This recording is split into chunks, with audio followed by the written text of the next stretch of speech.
My name is Tiana, and that night, my whole world almost broke, because of one simple text. My husband, David, was standing in our small kitchen, cooking jollof rice. The smell of pepper and tomatoes filled the house. The radio was playing softly. The pot was boiling. It felt like a normal evening. I was sitting at the dining table, scrolling through his phone.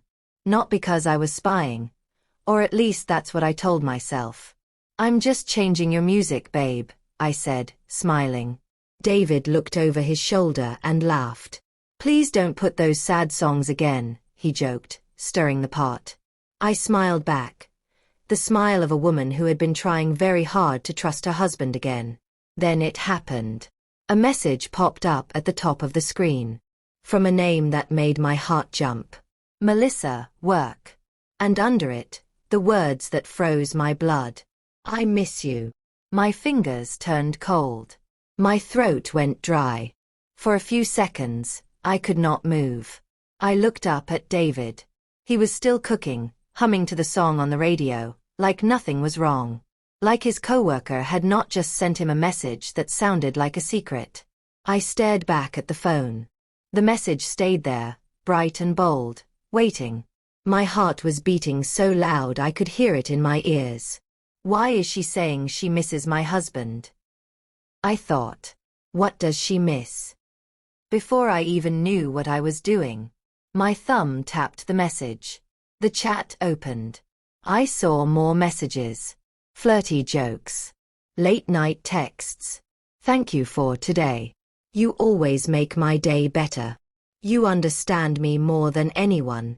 My chest burned. As I scrolled, another message box blinked at the bottom. Type a message. And that's when an idea entered my mind. A crazy, painful, angry idea.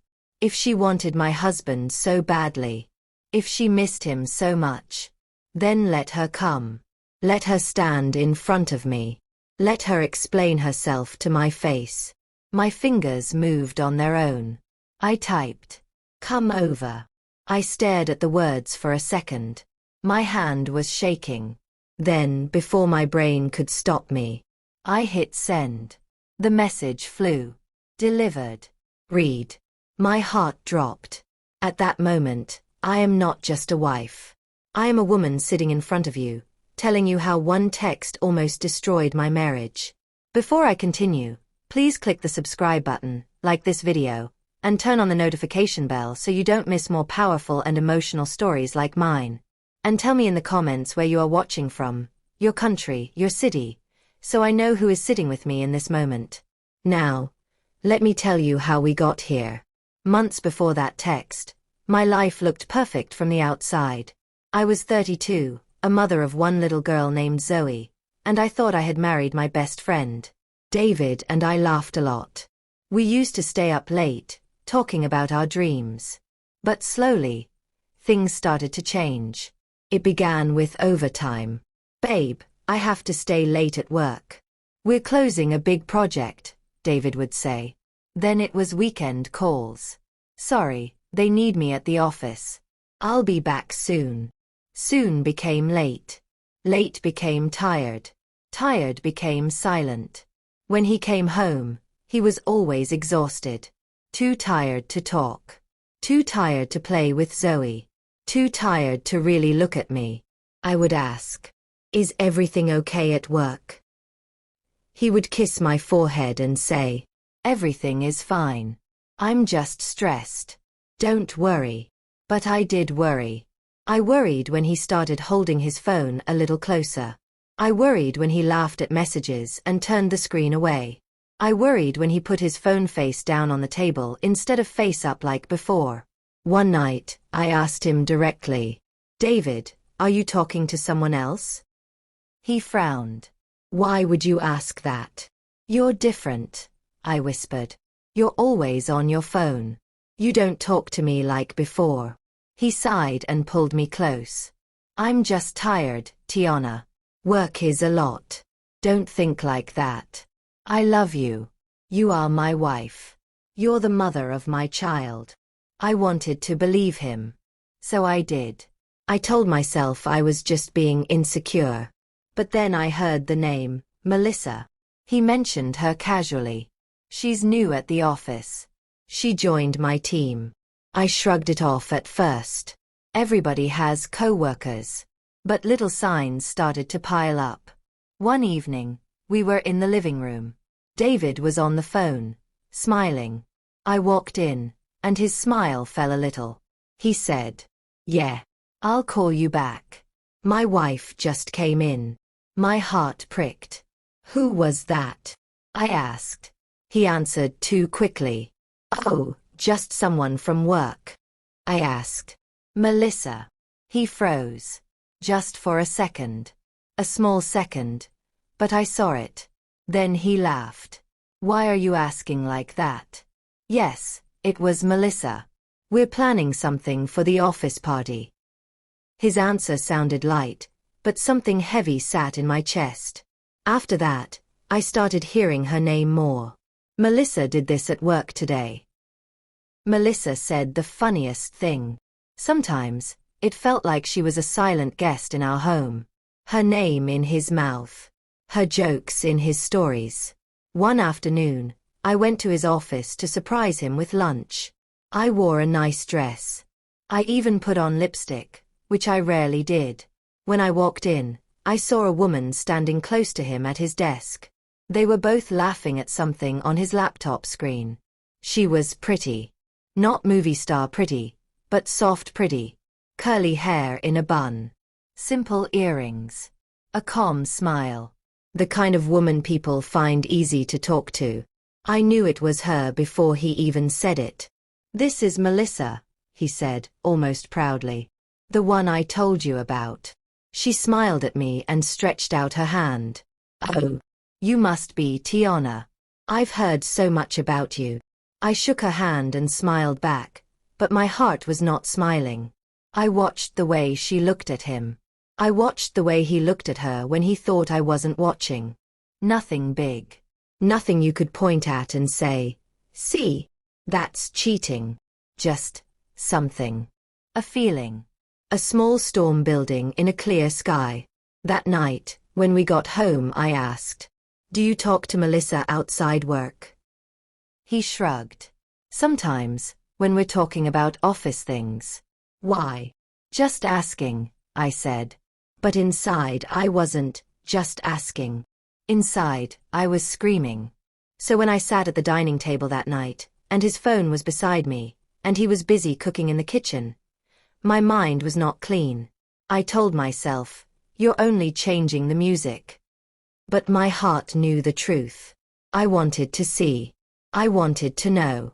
And the universe answered. With that one message. "I miss you." From Melissa. My whole body shook with anger and pain. "Miss you?" I thought. "Miss you how? You see him at work every day. What is there to miss?" My eyes filled with tears, but I wiped them quickly so he wouldn't see. Then I typed those 3 dangerous words. "Come over." And I pressed send. A few seconds later, the 3 little dots appeared. She was typing. I stared at the screen, my heart pounding as if it wanted to break out of my chest. Her reply popped up. "Are you serious? I can be there in 20 minutes. My hand slipped. The phone almost fell from my fingers. At that exact moment, David turned off the gas and said, "Food is almost ready. Can you please bring my phone to me? I want to check something." I looked at the phone in my hand. I looked at my husband in the kitchen. And I knew. In less than 20 minutes, the woman who missed my husband might be standing at our front door. With my invitation. And he had no idea.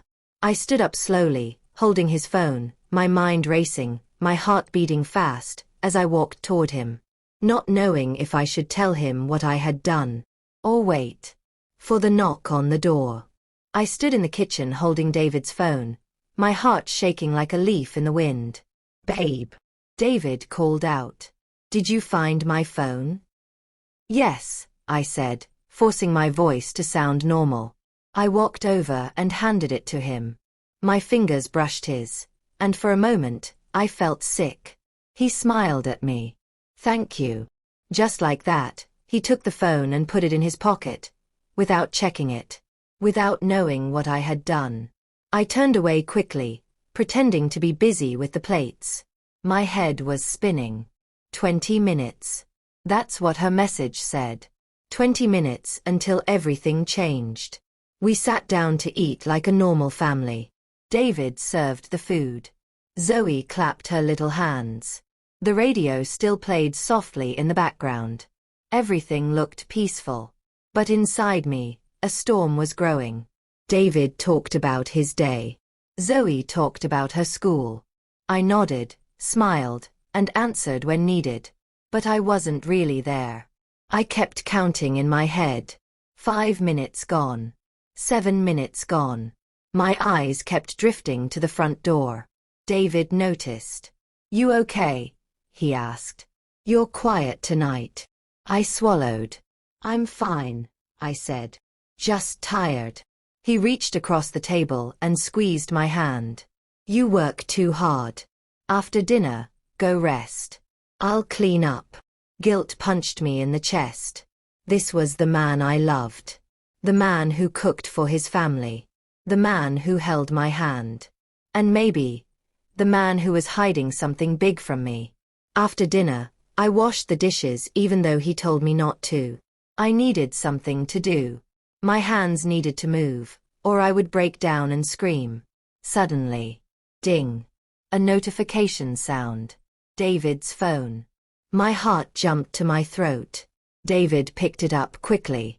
His face changed just a little. Not shock. Not fear. Something else. "Is everything okay?" I asked, watching him closely. "Yes," he said too fast. "Just work stuff. Work stuff." At this time, he typed something quickly and slipped the phone back into his pocket. My stomach twisted. Was he replying to her? Did he change the plan? I dried my hands and walked into the living room. Zoe had already fallen asleep on the couch. I picked her up and carried her to her room, kissed her forehead, and tucked her in. As I walked back, my phone vibrated in my pocket. I took it out. A message from an unknown number. My breath stopped as I read it. "I'm outside. Outside." My legs felt weak. My palms started to sweat. I slowly turned my head toward the front door. At that same moment, knock, knock. David jumped slightly. "Were you expecting someone?" he asked. I opened my mouth, but no sound came out. Another knock, louder this time. My heart felt like it would tear my chest open. David stared at the door, confused. "I didn't order anything," he said, standing up. He started walking toward the door. I rushed forward and grabbed his arm. "Wait," I said, my voice trembling. He looked at me, surprised. "What's wrong?" The knocking came again. Fast. Urgent. "David," I whispered. "What?"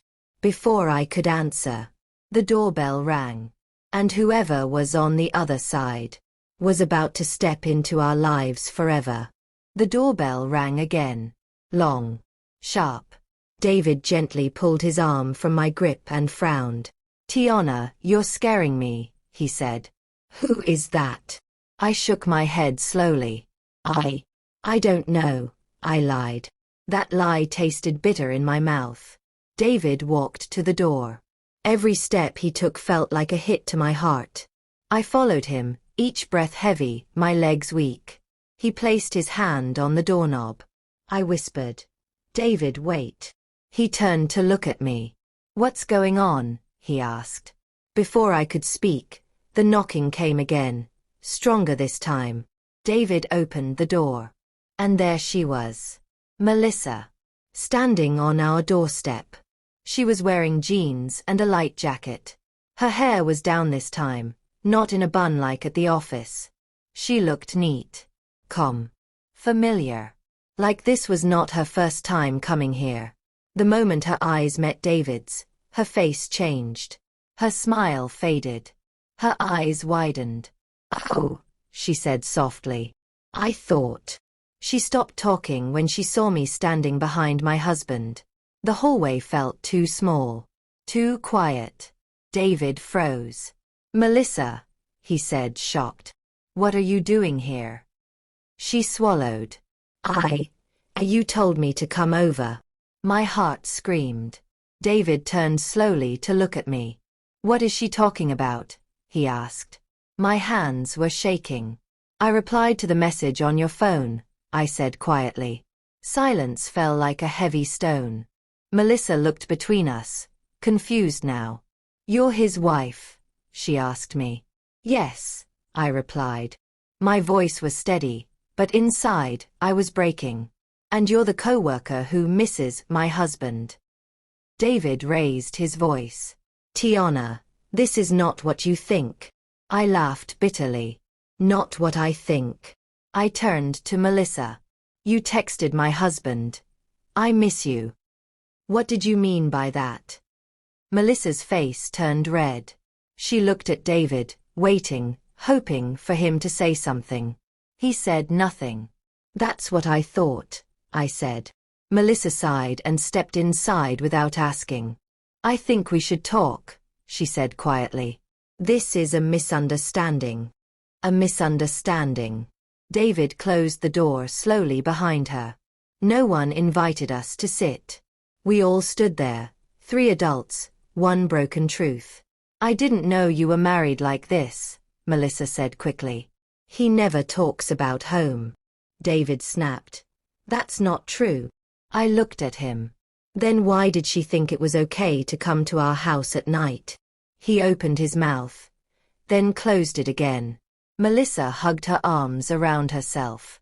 I swear, nothing physical happened, she said. We're just close. Close how? I asked. She hesitated. That hesitation said everything. David finally spoke. We talk. That's all. I walked over to the table and picked up his phone. I saw the messages, I said. Late nights. Sweet words. Compliments. That's not just talking. David ran a hand through his hair. Work has been stressful, he said. She understands me. My chest tightened. So I don't. That's not what I said. But that's what you meant, I replied. Melissa took a step back. This is my fault, she said. I should leave. She turned toward the door. For a moment, I felt relief. Then anger came rushing back. No, I said. Stay. They both looked at me in surprise. If we are doing this, I continued, we will do it now. No lies. No hiding. Melissa slowly turned back. David looked scared. I asked her, why do you miss him? She took a deep breath. Because he listens, she said. Because he talks to me every day. Because he calls me when he's stuck in traffic. Because he tells me things he doesn't tell anyone else. Each word cut me deeper. I looked at David. Is this true? He whispered. I was lonely. Lonely. I wanted to scream. I wanted to cry. Instead, I asked softly, so was I invisible? Tears filled his eyes. I never planned for this to happen. I laughed. No one ever plans to destroy their family. Just then, a small voice came from behind us. Mummy.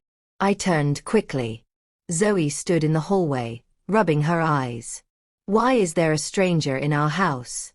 She asked. Melissa's face fell. David looked like the floor had disappeared beneath his feet. I knelt down and hugged my daughter. It's okay, baby, I whispered. She looked up at Melissa. Is she Daddy's friend?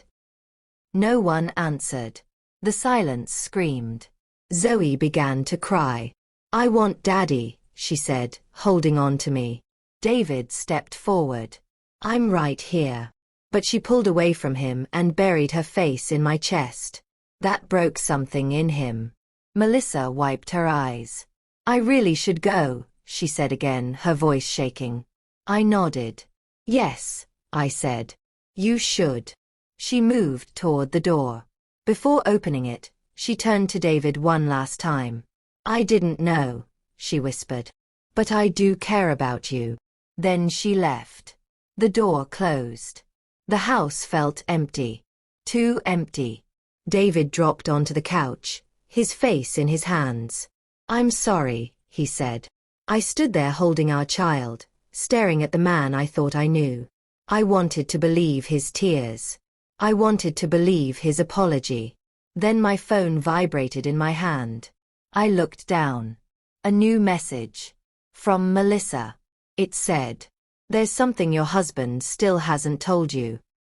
My heart stopped. I looked at David. He hadn't seen the message. And suddenly I knew. This was not the worst truth. Not yet.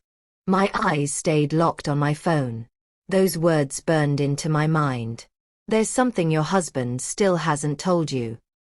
My heart pounded so hard it hurt. I looked up at David. He was still sitting on the couch, his face in his hands, breathing like someone who had just lost a fight. Zoe had fallen asleep in my arms from crying. I carried her back to her room gently and laid her down. I stood there for a moment, watching her sleep, wishing I could protect her from everything that was coming. When I returned to the living room, David looked up at me. His eyes were red. "Please," he said. "Let me explain." I held up my phone. "She says there's more," I replied quietly. His face went pale. "What more?" I asked. "Tell me now." He swallowed hard. "Tiana. I didn't sleep with her." "I didn't ask that," I said. Silence stretched between us. Finally, he whispered. "She came to my hotel room. Once. During a work trip. My legs felt weak." "So you lied," I said. He shook his head fast. "I told her to leave. Nothing happened." I stared at him. "Did she go inside?" He nodded slowly. That was enough. The image flooded my mind. Them alone. A bed. Late night. I turned away before he could see the tears. "You didn't just cross a line," I said. "You built a house on the other side." He stood up and tried to touch my arm. I stepped back. "Do you know what hurts the most?" I asked. "Not the messages. Not the visit. It's that you hid it." He broke down crying. "I was afraid of losing my family." I laughed through tears. "You were afraid after you risked losing us." A loud knock hit the door again. Both of us froze. David whispered, "Not again." The doorbell rang, short, fast touches this time. I walked toward the door, my heart racing. David followed me. Through the door, I heard a woman's voice. "Open up, please," she said. "I need to talk." "Melissa." David grabbed my arm. "Please don't," he begged. I pulled my arm free and opened the door. Melissa stood there, eyes red, hair messy now. "I shouldn't have texted you," she said to me. "But you need to know the truth." David shouted. "Stop. Haven't you done enough?" She ignored him and looked straight at me. "He told me he was already planning to leave you." The room spun. "What?" I whispered. "He said you were always tired," she continued. "That you didn't understand him anymore. That he was only staying for the child." I turned slowly to David. His silence was loud. "Is this true?" I asked. He dropped to his knees. "I was confused," he cried. "I didn't mean it like that." Melissa wiped her face. "He also told me he loved me." I felt my heart crack. "I didn't mean it," David sobbed. I raised my hand. "Stop," I said. The man in front of me felt like a stranger. Melissa stepped back. "I didn't come to hurt you," she said. "I didn't know the whole truth until tonight either." I nodded slowly. "Then leave. Please." She did. This time, when the door closed, it did not reopen. David crawled toward me. "I'll do anything," he begged. "Please don't send me away." I looked down at him. At the years. At the lies. At the broken trust. Then my phone rang. A number I didn't recognize. I answered slowly. Hello. A woman's voice replied, calm and professional. Hello, is this Mrs. David Collins? Yes. This is Human Resources from your husband's company. David looked up at me, fear in his eyes. We need to discuss a formal complaint that was filed against your husband, the voice continued.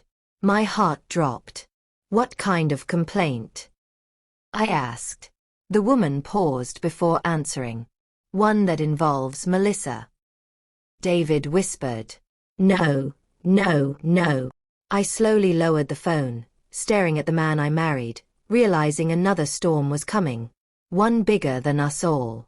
The words echoed in my head long after the call ended. A formal complaint. Involving Melissa.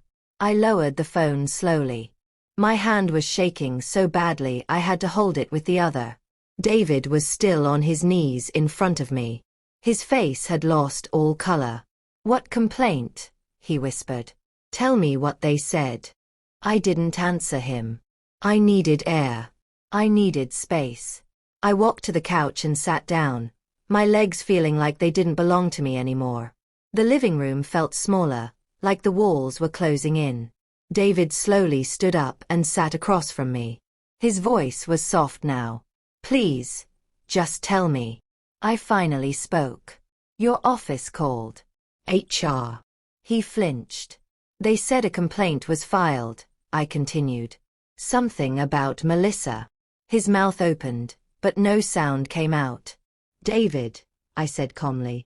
What did you do? I didn't force her, he said fast. Too fast. It wasn't like that. My heart sank. I didn't say you did. He buried his face in his hands. She filed it because she's angry, he said. Because you told her to leave. That doesn't answer my question, I replied. He looked up at me, eyes full of panic. It was emotional, he said. I crossed lines. I admit it. But I never touched her in a bad way. The way he spoke. Defensive. Afraid. Made my stomach twist. Just then, my phone buzzed again. Another message. From Melissa. HR contacted me because I finally told them the truth. I felt sick. David stood up suddenly. She's lying, he said. I haven't shown you the message, I replied quietly. He froze. David, I said, standing up too. Tell me what really happened in that hotel room. Silence. I asked you to leave, he said finally. But. I asked. But. I hugged her, he whispered. My chest burned. Why? Because she was crying, he said. Because she said she loved me. I didn't know how to stop it. I laughed bitterly. You didn't know how to stop it. Or you didn't want to. He couldn't look at me. My phone buzzed again. He tried to kiss me. When I said no, he pulled back. I left right after. I read it twice. Then a third time. I showed David the screen. He closed his eyes. I made a mistake, he said. But I stopped. You didn't stop the messages, I said. You didn't stop the late calls. You didn't stop the lies. He fell onto the couch. I didn't think it would get this far, he whispered. I felt something shift inside me. The pain was still there. But now, something else joined it. Fear. Fear for his job. Fear for our family. Fear for what people would say. What happens now? I asked. HR will investigate, he replied. They'll talk to both of us. Both of you, I repeated. Another buzz. This time, it was an email notification. From David's company. Subject. Formal investigation. Required statement. I opened it with shaking fingers. They were asking to meet him the next day. They mentioned misconduct. Boundaries. Abuse of position. Abuse. I dropped the phone onto the couch. Zoe cried out softly from her room in her sleep. I stood up and walked toward her room, closing the door gently so she wouldn't hear us. When I came back, David looked up at me with hope in his eyes. "We can fix this," he said. "Please stand by me." I stared at him for a long moment. Then I spoke slowly. "Tomorrow, you will tell HR the whole truth." "I will," he promised. "And tonight," I continued, "you will sleep in the guest room." His face fell. "But I'm not throwing you out," I added. "Not yet." He nodded, silently. As he walked away, my phone vibrated one last time. A new message from Melissa. "I'm sorry, but this isn't over. There's one more thing." My breath caught. One more thing. I stared at the screen, knowing deep inside. I sat alone in the dark living room, staring at my phone like it was about to explode. "There's one more thing." Those words felt heavier than everything else combined. I didn't reply at first. My hands were sweating. My heart was tired. In the hallway, I heard the guest room door close softly. David was inside.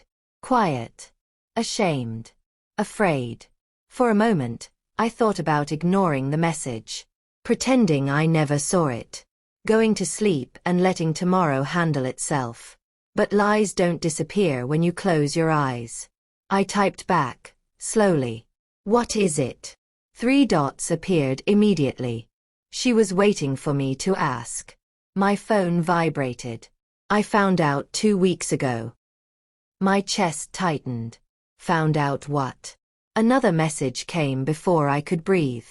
I didn't tell him at first. I didn't know how. My fingers shook so badly I almost dropped the phone. Then the message that made my blood turn cold appeared on the screen. "I'm pregnant." The room spun. My ears rang. For a second, I thought I might faint right there on the couch. Pregnant. I covered my mouth to stop myself from screaming. "No," I whispered. "No, no, no." I stood up and paced the room, tears blinding my eyes. This couldn't be real. It had to be a lie. A cruel lie. I typed back. "That child is not my husband's." Her reply came fast. "We never slept together." But he begged me not to file the complaint when I told him. I stopped walking. Begged her.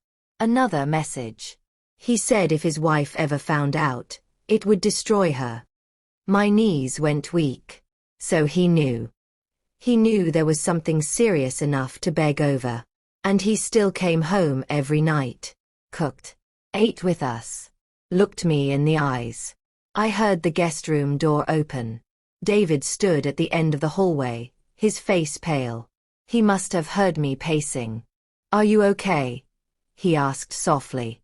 I turned slowly, holding up my phone. My voice came out calm, almost too calm. "She says she's pregnant." His face drained of all color. "I swear to you," he said quickly, walking toward me, "it's not mine." "How do you know?" I asked. "Because nothing happened," he said. "I told you." I laughed. A dry, broken laugh. "You also told me she was just a coworker," I said. He stopped walking. "I never touched her," he whispered. I looked straight into his eyes. "And you expect me to believe that now?" He fell to his knees again. "I swear on our child," he cried. That hurt more than anything. I turned back to my phone. Another message from Melissa appeared. "There's proof too." Proof. My stomach dropped. Screenshots. Voice notes. Messages you haven't seen. I felt like I was drowning. David looked up at me in fear. "What is she saying?" I didn't answer him. Instead, my phone rang. A video call request. From Melissa. I stared at the screen. If I answered, there would be no going back. David crawled closer. "Please," he begged. "Don't answer her. Let's handle this together." I looked at the phone. Then at my husband. The man I married. The man who broke my trust. The call kept ringing. And deep down I knew. Whatever I was about to see, would decide the end of my marriage. My finger hovered over the screen. Just as the call was about to disconnect, I answered the video call. The screen lit up. Melissa's face filled my phone. Her eyes were swollen. Her voice was shaking. "I'm sorry," she said. "I didn't want it to come out like this." David froze behind me. "Turn it off," he whispered. "Please." I didn't. Melissa turned her camera away from her face. She opened a folder on her phone and began to scroll. "Look," she said. Screenshots appeared one by one. David's name at the top. Late-night messages. Voice notes sent after midnight. I heard his voice. Soft. Low. "I wish things were easier. Sometimes I feel trapped. If things were different, I'd choose you." My hands started to shake. David shouted, "That's not what it sounds like." Melissa swallowed hard. "He said that weeks before the hotel." She swiped again. A calendar screenshot appeared. Dates circled. One date highlighted in red. "That night," she said, "he stayed in my room longer than he told you." David rushed forward. "Stop." She raised her voice for the first time. "You promised me you'd leave her." The room exploded into noise. "That's a lie," David yelled. I felt numb. Completely numb. Then Melissa said the words that made my knees buckle.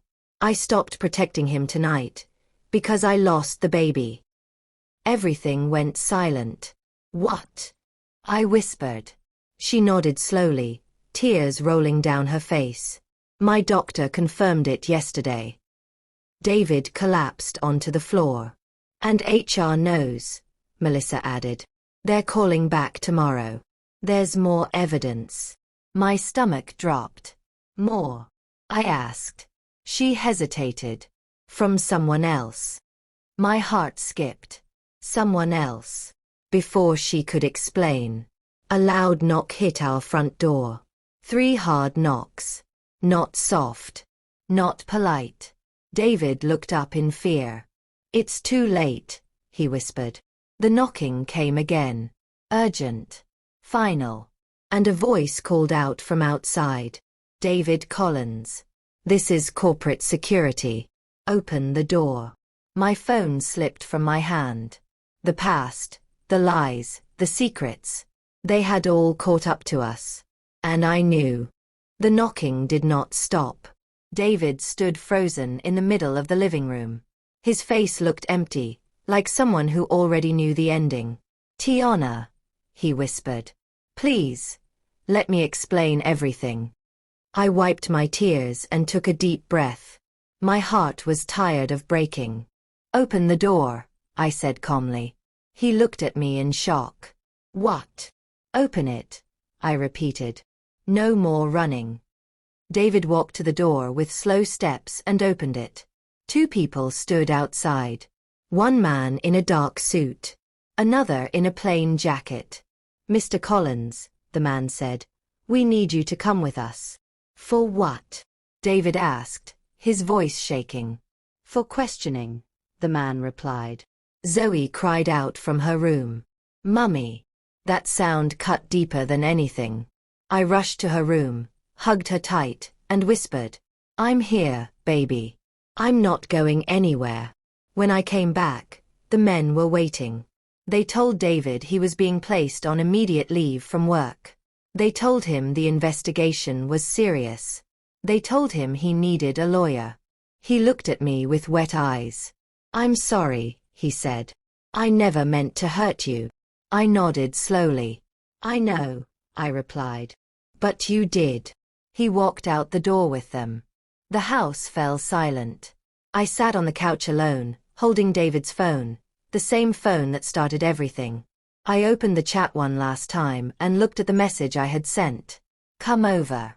I closed the phone and placed it face down on the table. That night, I finally understood something important. Fighting for love does not mean accepting lies. Staying silent does not mean staying strong.